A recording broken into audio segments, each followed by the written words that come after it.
बच्चों आज हम लोग देखते हैं बहुपद, है ना। तो बहुपद को जानने से पहले हम लोग जानेंगे चर, अचर और बीजीय व्यंजक के बारे में। तो चर क्या है, ध्यान दीजिए। चर जो है, अगर हम अंग्रेजी के शब्द को लिखते हैं जैसे x, 2x, 2x, 2y, 3z, ये सब को हम लोग चर बोलते हैं। x, y जो है वो क्या है, चर है ना। और ये चरों से बने व्यंजक को हम लोग क्या बोलते हैं, बीजीय व्यंजक कहते हैं। जैसे 3x क्या है, एक बीजीय व्यंजक है ना। इसका मतलब है x जो है वो 3 है, 3 है। x कितना है, 3, है ना। इसी तरह ये सब क्या कहलाते हैं, बीजीय व्यंजक, है ना। तो जब बीजीय व्यंजकों को हम लोग एक साथ जोड़ते हैं, घटाते हैं, गुना करते हैं, है ना, तो ये सब जो प्राप्त होता है उसको हम लोग क्या कहते हैं, बहुपद कहते हैं। तो बहुपद की परिभाषा देखेंगे हम लोग। बहुपद वह बीजीय व्यंजक जिसमें चर, अचर और चरों के गुणांकों को एक साथ जोड़ा, घटाया या गुना किया जाता है, उसे बहुपद कहते हैं। एक बहुपद के बीजीय व्यंजक के घात हमेशा धनात्मक पूर्णांक होते हैं, है ना। चलिए हम लोग इसको देखते हैं। जैसे 3x square plus 2x plus 1, यह एक बहुपद है। देखिए यहाँ पर ये जो बीजीय व्यंजक है 3x स्क्वायर 2x प्लस 1, ये सब को क्या किया गया है, जोड़ा गया है। अब ये जो है इसमें क्या क्या चीज़ें हैं, देखिए ये जो 3 है ये एक्स स्क्वायर का गुणांक है। क्या है, एक्स स्क्वायर का गुणांक। और ये 2 जो है वो x का गुणांक है ना। और ये जो 1 है वो इस कहलाता है अचर पद, है ना। अचर पद मतलब 1, 2, 3, 4 जो लिखे जाते हैं उसको हम लोग क्या कहते हैं, अचर पद कहते हैं। तो बहुपद में एक चीज़ ध्यान देने वाली बात है कि बहुपद जो भी होता है उसके चर पद जो होते हैं, चर पद, ये चर है, ये चर है, तो इसके जो घात है, घात मतलब देखिए यहाँ पे 2 पर जो पावर है सबसे बड़ा पावर 2 है ना। यह x का पावर क्या 1 है, और यहाँ पर ये जो तो अचर पद है।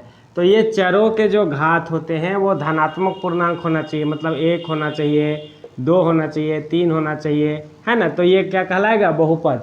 लेकिन अगर इसके जो घात हैं वो 1/2 रहे, जैसे मान लीजिए ऐसे रहेगा 3√x प्लस y, तो ये बहुपद नहीं होगा। ये बहुपद है क्योंकि इसका जो x का घात है वो कितना है, 1/2 है। इसको हम लोग अगर करेंगे 3x को तो 1/2 हो जाएगा प्लस y, है ना। तो ये क्या है, ये एक बहुपद नहीं है क्योंकि इसकी जो घात है इसके वो पूर्ण संख्या नहीं है, धनात्मक पूर्णांक जो है वो नहीं है ना।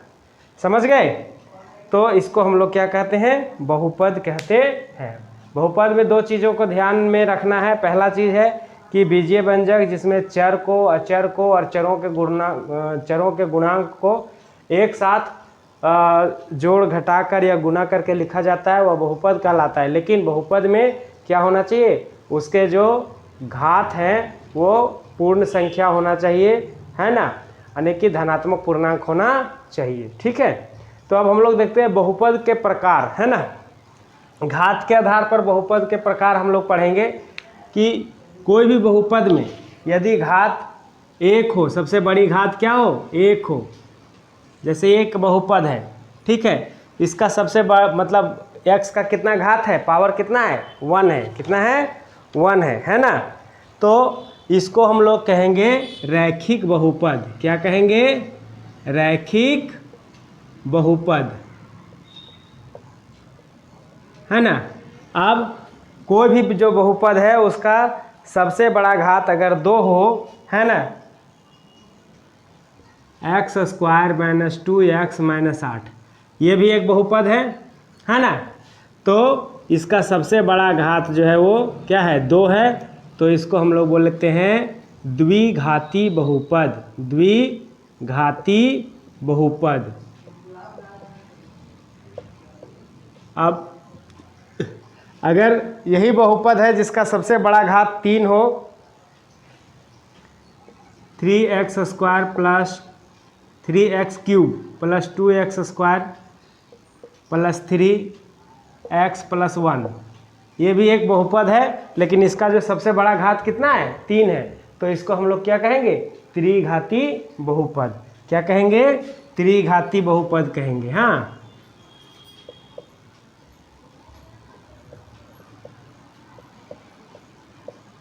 है ना।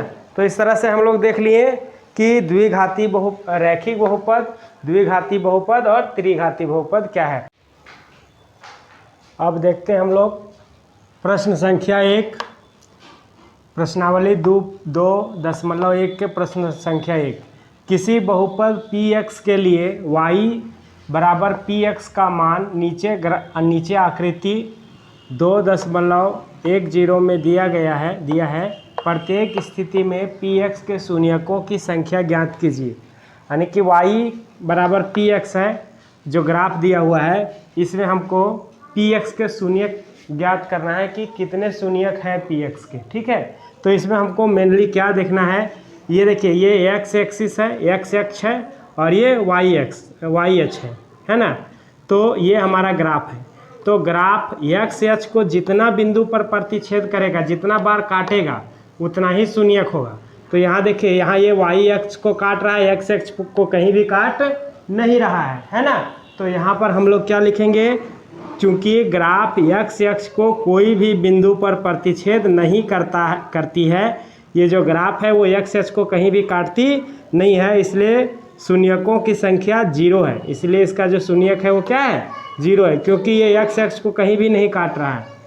इसी तरह से क्वेश्चन नंबर 2 में देखेंगे कि इसमें जो है ये y एक्सिस है, y अक्ष है, और ये x अक्ष है। ये देखिए, ये मेरा ग्राफ है, ये ग्राफ यहाँ से गया है और इधर एक बिंदु पर काट रहा है x अक्ष को। कितना बिंदु पर काट रहा है? एक बिंदु पर। y को कहाँ काटता है उससे मतलब नहीं, हमको x अक्ष को देखना है। तो देखिए, यहाँ लिखेंगे, चूंकि ग्राफ x अक्ष को केवल एक बिंदु पर प्रतिच्छेद करती है, इसलिए शून्यकों की संख्या 1 है। यहाँ एक बिंदु पर कर रही है, इसलिए 1। तीसरा में ऐसे ही देखिए, ग्राफ ये है, ये कितना बार काट रहा है x अक्ष को? 1 2 3 बार। तो इसीलिए लिखेंगे, चूंकि ग्राफ x अक्ष को 3 बिंदुओं पर प्रतिच्छेद करती है, इसलिए शून्यकों की संख्या 3 है। कितनी है? 3। तो इसके बाद आगे क्वेश्चन देखते हैं हम लोग। अब हम लोग देखते हैं क्वेश्चन नंबर 4, पहला का चौथा। चूँकि ये ग्राफ है, x अक्ष को 1 2 बिंदुओं पर प्रतिच्छेद करता है, इसलिए इसमें शून्यक कितने हैं? 2 होंगे। चूँकि ग्राफ x अक्ष को 2 बिंदुओं पर प्रतिच्छेद करता है, इसलिए शून्यकों की संख्या 2 है।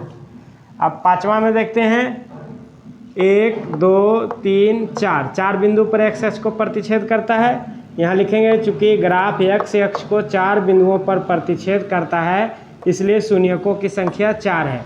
इसमें छठा में देखेंगे, 1 2 3, चूँकि ग्राफ x अक्ष को 3 बिंदुओं पर प्रतिच्छेद करता है, इसलिए शून्यकों की संख्या 3 है।